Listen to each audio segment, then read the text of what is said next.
The HADZABE tribe, living around Lake Eyasi in northern Tanzania, is one of the last remaining hunter-gatherer communities in the world. They're like a vibe check for humanity, reminding us of a simpler, primal way of life deeply connected to nature.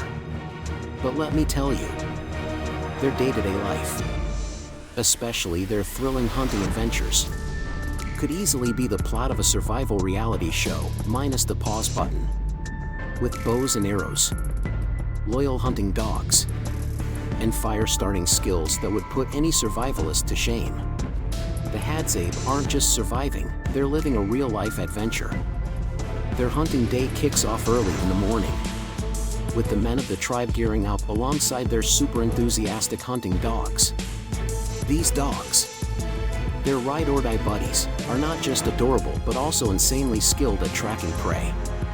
They're like the ultimate GPS system, sniffing out trails and helping hunters corner animals like antelope, warthogs, and even baboons. And let's not forget the HADZABE's handmade bows and arrows, crafted with precision. The bows are made from sturdy wood like conifera, while the arrowheads are often coated in a plant-based poison that's basically a game-over button for their prey. Imagine watching a HADZABE hunter draw their bow, focusing with laser precision. It's like Katniss Everdeen, but OG style. Tracking the prey is where their skills really shine. They can spot faint footprints, broken branches, or even tiny animal droppings and instantly know how far away their target is. If you think Sherlock Holmes is observant, wait until you see these guys in action. Every movement is calculated. Every step is silent. And communication is done with subtle hand signals to avoid spooking their prey. And let's talk about their dogs again. These furry teammates sometimes get so excited they run ahead of the group, startling the prey. When that happens, the hunters laugh it off, joking that the dogs are trying to be team captains. One time, a dog chased after a bird instead of the main target, and the hunters couldn't stop teasing it with a "Bro, you had one job, look." But let's be real. These dogs are the MVPs, always eager and ready to assist. Once the prey is taken down, the fun really begins. The HADZABE don't carry modern cooking gear or portable grills. Nope. They go full old-school mode, starting a fire by rubbing two dry sticks together. And let me tell you, when that fire sparks, it's like magic. They roast the freshly hunted meat right there. And the smell? Absolute perfection, like the best barbecue you've never been invited to. Everyone gathers around the fire, sharing the meal equally. There's no hoarding or stinginess, it's all about community. It's the ultimate all-you-can-eat, but in the middle of the wilderness, with nothing but laughter and good vibes. As for water, the HADZABE rely on rivers, streams, and rain.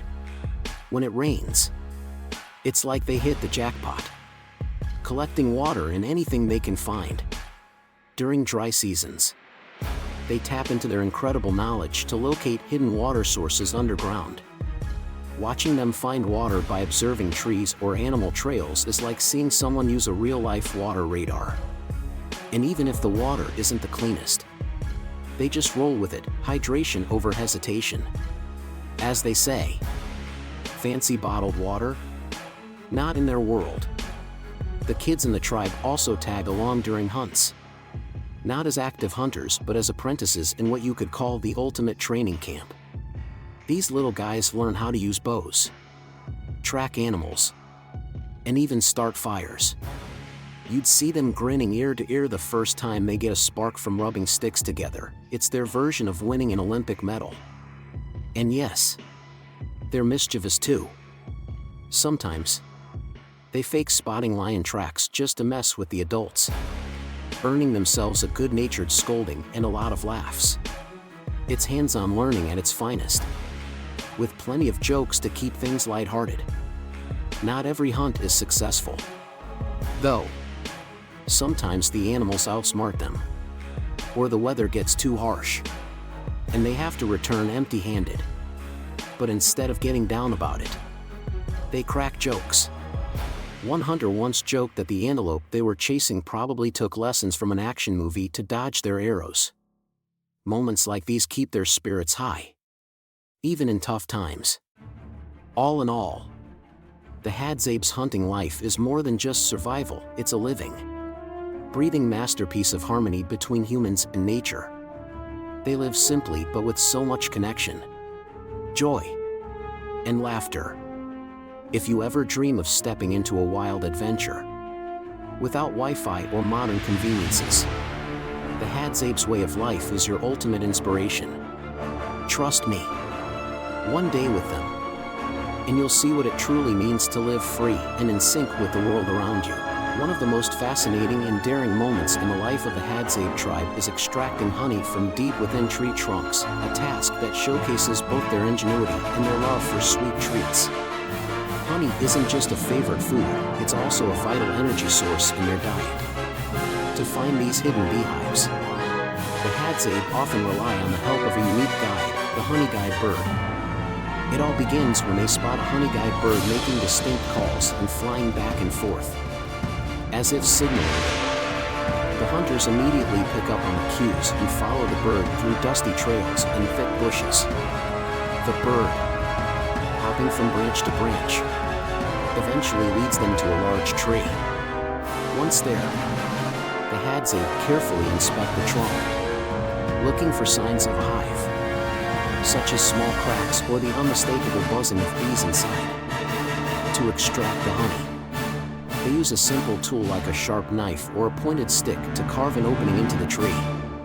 Here's where it gets exciting. Retrieving honey from a hive inside a tree trunk isn't for the faint of heart.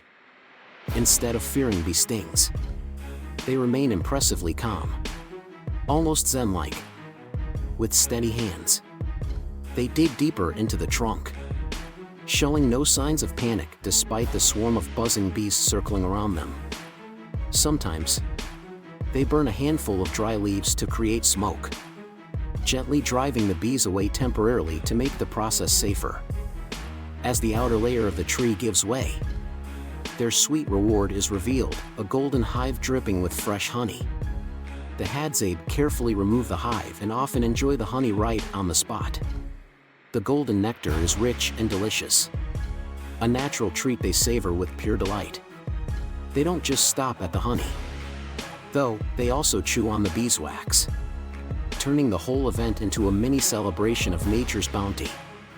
Once they've taken enough, they leave part of the hive intact, allowing the bees to recover and produce more honey, an act that reflects their deep respect for nature. The moment of harvesting honey isn't just a routine task, it's a bonding experience. HADZABE children often tag along, watching and learning with wide-eyed excitement, while the adults crack jokes and share laughs, creating a cheerful atmosphere. This ritual perfectly illustrates how the HADZABE turn even the most challenging tasks into moments of joy and connection.